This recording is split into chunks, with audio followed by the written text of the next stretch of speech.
Today we have with us Phil Jackson, retired coach of the Chicago Bulls. We will be discussing his newest book, 11 Rings. Thank you for welcoming me. It's a pleasure to be here. I'm excited to show you all my newest book and what my teammates and I have been through. So why don't we start off today by you telling us a little bit about yourself. Sounds good. In 1973, I was a player on the New York Knicks championship team. In 1985, I was named CBA Coach of the Year. In 1996, I was named NBA Coach of the Year. From 2000 to 2001, I won NBA championships with the Los Angeles Lakers, and in 2001, I became the first NBA coach to lead two different teams to multiple titles. Wow, it sounds like you've made a great impact in many people's lives. As they have to mine. In your book, you often refer back to the symbolization of the ring. What does the ring mean to you and your players? In the NBA, rings symbolize status and power. No matter how gaudy or cumbersome a championship ring may be, the dream of winning one is what motivates players to put them through the trials of a long NBA season. The ring was a motto, not just the band of gold. It's the circle that made a bond between all these players, a great love for one another, circle of love. Amazing. Leadership played a big role in your coaching career, but what defines leadership to you? With leadership, as with most things in life, the best approach is always the simplest. Throughout your years of coaching, you've helped transform disorganized teams into champions. Is it possible for you to give us an overview of your basic principles of mindful leadership? Of course. Throughout my coaching career, I look to lead from the inside out, bench the ego, let each player discover his own destiny, and learn that the road to freedom is a beautiful system. I have learned the importance to turn the mundane into sacred, that one breath equals one mind. The key to success is compassion, and to keep your eye on the spirit, not the scoreboard. Also, sometimes you have to pull out the big stick. When in doubt, do nothing, and to forget the ring. Wonderful. Who had the biggest influence in your basketball career? By far, Red Holzman.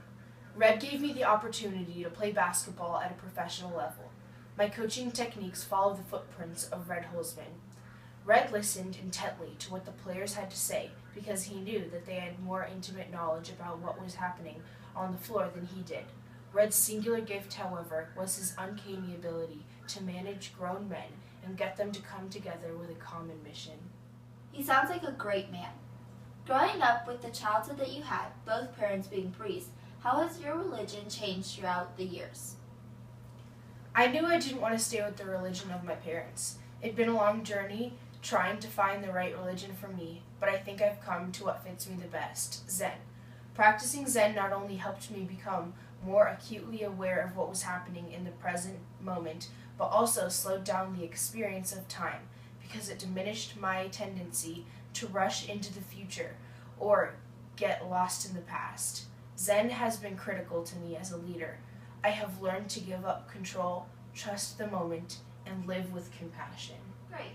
What was one of the most important and influential changes you made to the Chicago Bulls when you became head coach? The triangle offense. The triangle wasn't designed for the superstars, who will find ways to score no matter what system you use, but for all the other players on the team who aren't capable of creating their own shots. It also gives every player a vital role in the offense, whether they end up shooting or not. As long as the players knew how to pass the ball and read defenses accurately, they were able to carry out the triangle offense. So what was your main intention for the Chicago Bull players? Going along with my spiritual side, my goal in my first year as a head coach was to transform the Bulls from a Stage 3 team of lone warriors committed to their own individual success, I'm great and you're not, to a Stage 4 team which the dedication to the we overtakes the emphasis on the me, we're great and you're not.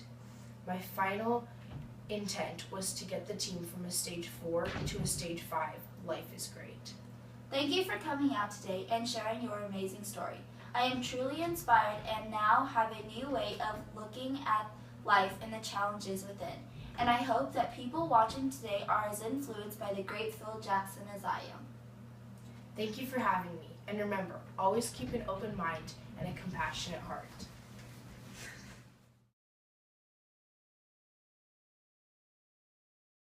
Today we are with us Phil Jackson. In your book, Okay, now it's not.